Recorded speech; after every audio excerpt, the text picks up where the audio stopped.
Hello, everybody. This is Rich Ramirza from East Rosebud Studios in Billings, Montana.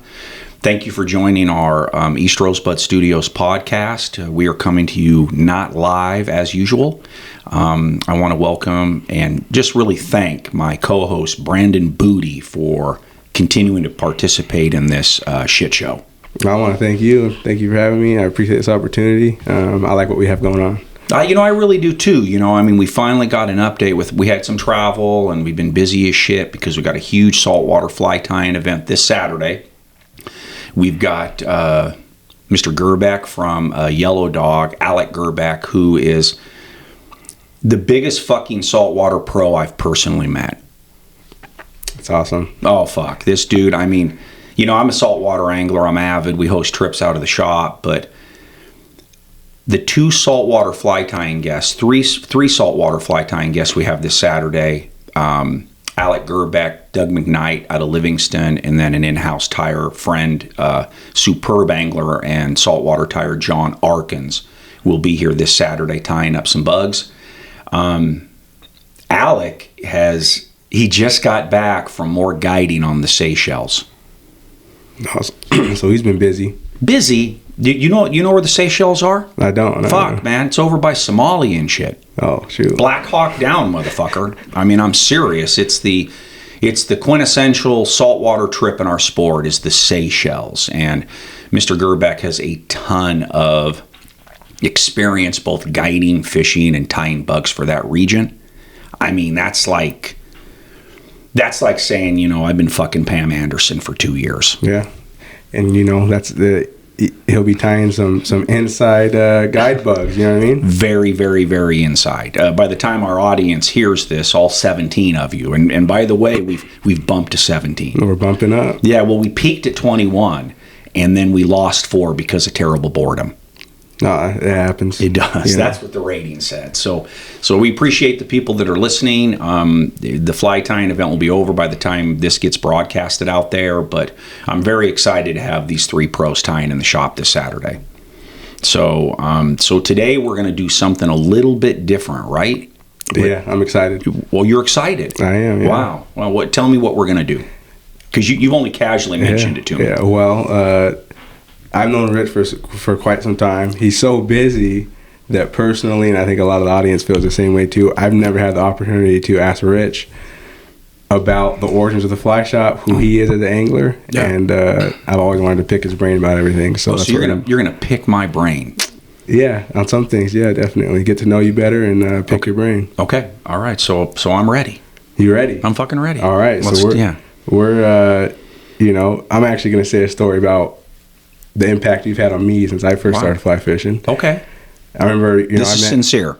This is sincere. You're not fucking This is sincere. I'm not messing with you. Okay. So, I started fly fishing, had no clue what I was doing. This was when you were on 24th and Grand there. Yep. And I walked in, you helped me, get my first setup, told me what bugs to fish, and I started catching fish. And from a personal standpoint, this is the first fly shop I've ever been in. Gotcha. Right? I'm from here in Billings, first fly shop I've ever been in. And then, I started angling more, started going to more fly shops as I travel a little bit. And then I finally noticed, wow, like that one in Billings, that fly shop is so different. Okay, right? Good. It was the first fly shop I've been in, so I didn't know. And, people listening to this probably know that the fly shop's different. Well, it's very different. There's nobody behind the counter that's sober.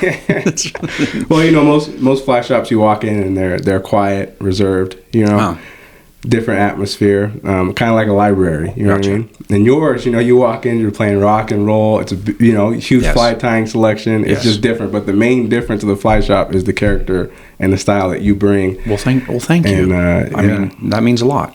I think it's fantastic and it's great. And thanks. I think that's why people are mostly drawn to East Rosebud is you yourself. Well, thank you. It's you hear about some of those other shops and people not being greeted or people not feeling welcome or whatever. And I'm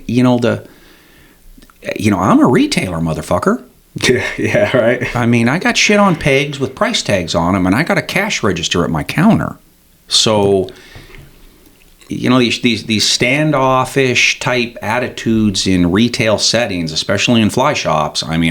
I just don't get that. I mean, it's not that I don't get it from a standpoint you don't want to talk to everybody, but it's a business at the end of the day. Well, fuck, man. My shop is a Claire's boutique for men.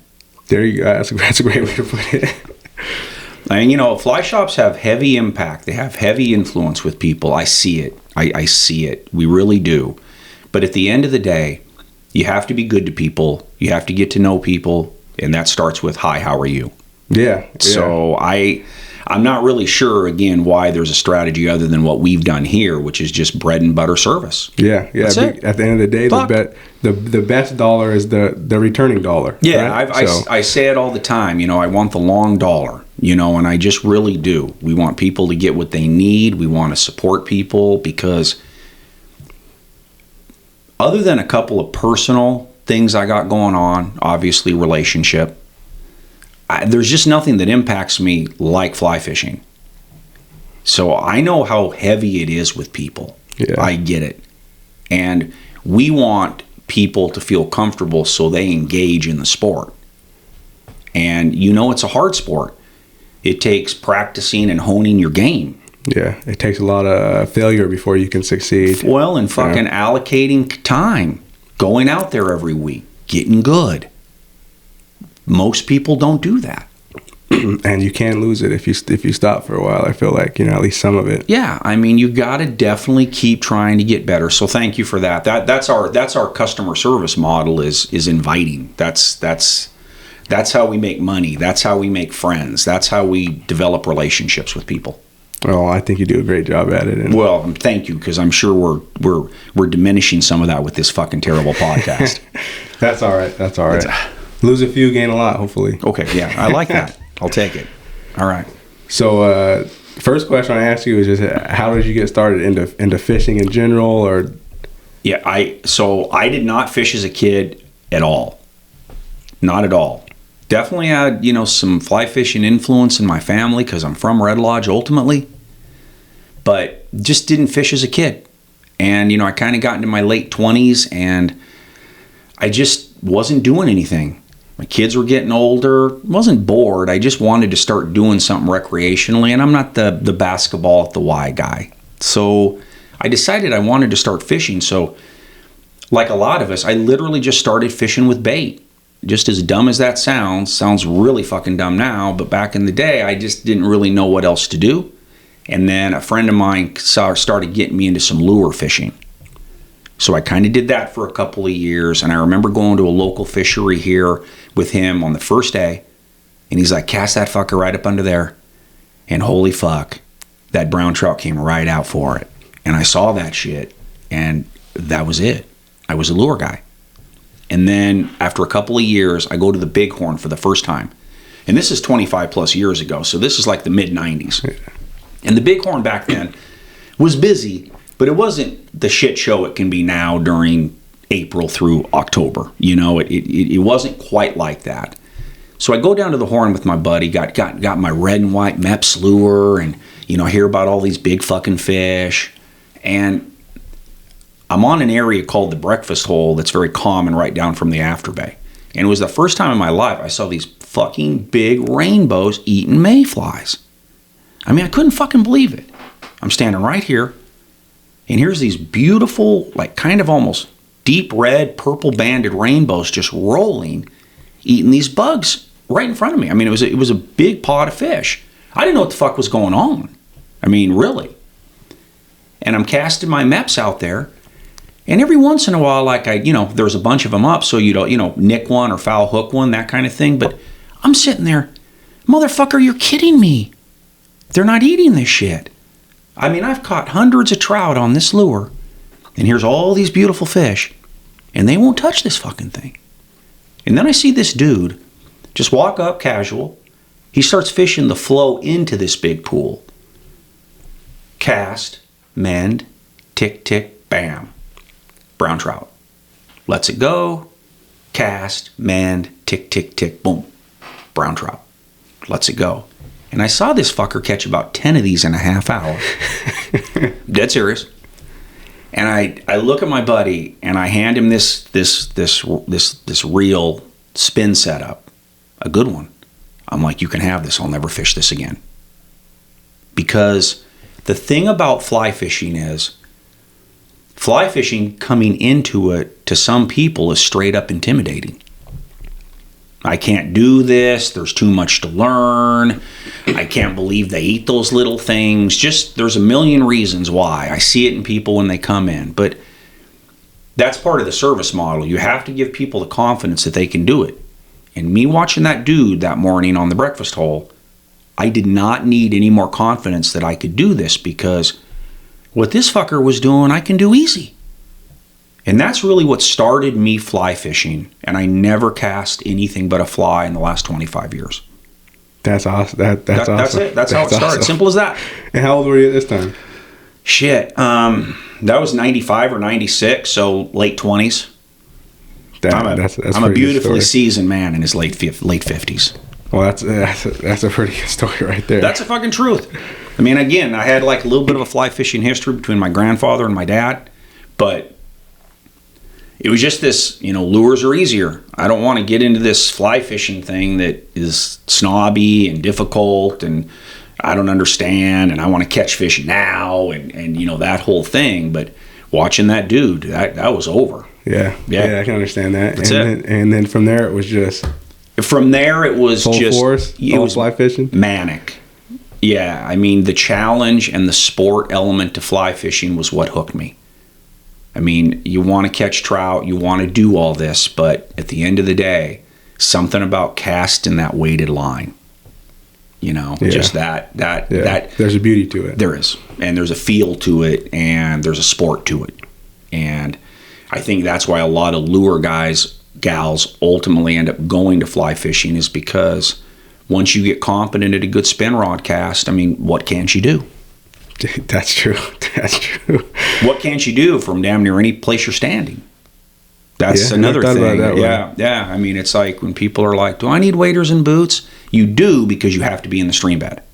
Yeah. Because you're not going to be able to get everywhere based on a bunch of factors.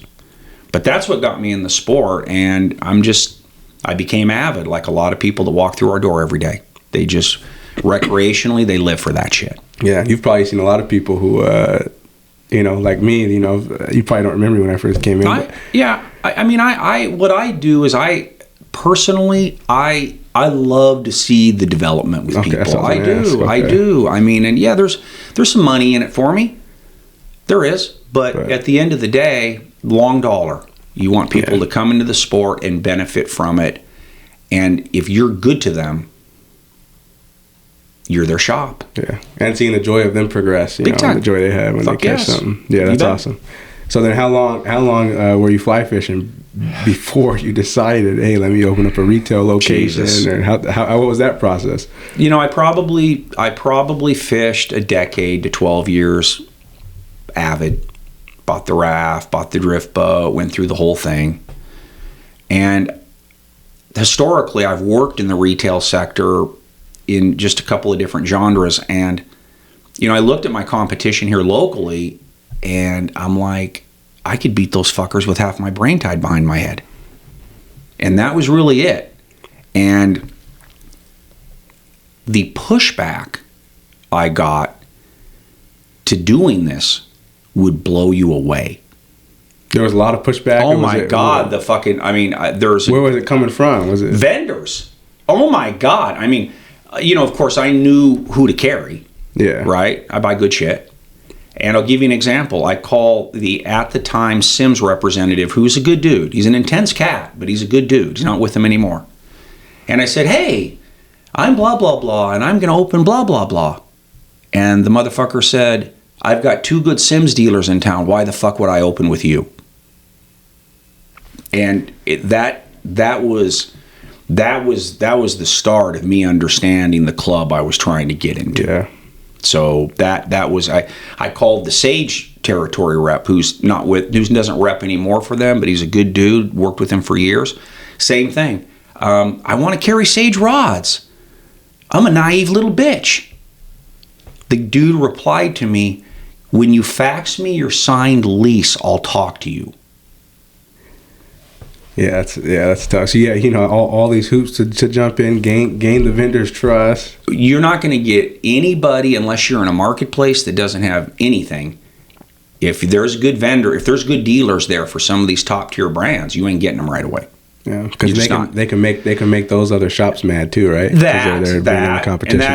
That happens. But my point is that it ended up being one of those types of things where it was like it was not an inviting industry. It was not. It was not warm and fuzzy. It was not. Oh, you've got money. Of course, we'll open with you. Yeah. None of that. It was the opposite of that.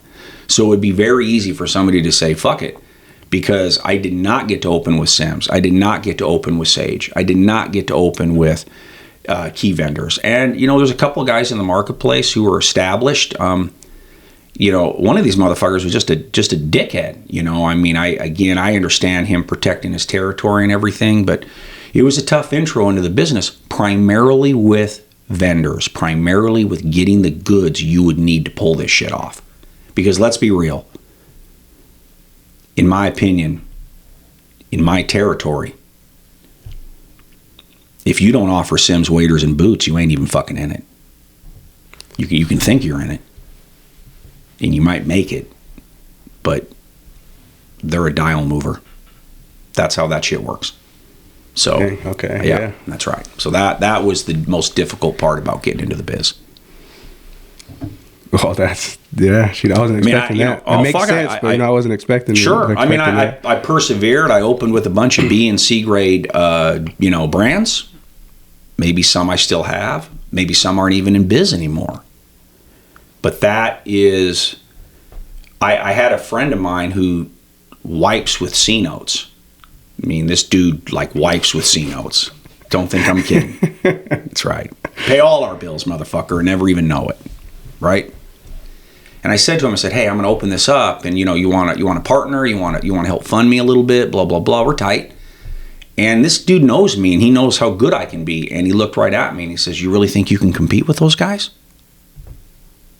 So it was, getting into the biz was dick in the dirt. That's what you're going to get. You're going to get your dick in the dirt. If you're a gazillionaire or something, maybe it's different. But if you're, scraping and scratching and clawing, yeah, you're not going to be invited into the specialty fly and tackle business. Dang, yeah, shoot, competitive business. I guess what do they say? Nothing good comes easy. Yeah, so, it's now I look back on it, it was all proper for the most part. It really was, because people they fantasize, oh, I've got a fly shop, and oh, you got it made, and all. I'm like, fuck, you don't have shit. The fuck? You're gonna work your balls off 24/7 if you're good. You're retailing Claire's Boutique for men. And if you've been in East Rosebud, you look at this place and all the shit in here. Somebody has to fucking order that, check that in, price it, put it on a peg, merchandise it, keep it in order. Oh, fuck. Backstock. And, there's a lot of shit in here. Hardcore. So, I don't encourage anybody to get into retail these days. It's a knife fight in the trenches, but it's been good for me. I'm a good knife fighter. Nice. Well, I think you're doing a great job. Well, thank you. I'm still here. Should we take a break? Yeah, let's take a break. We'll come back with part 2, Booty interviewing the boss.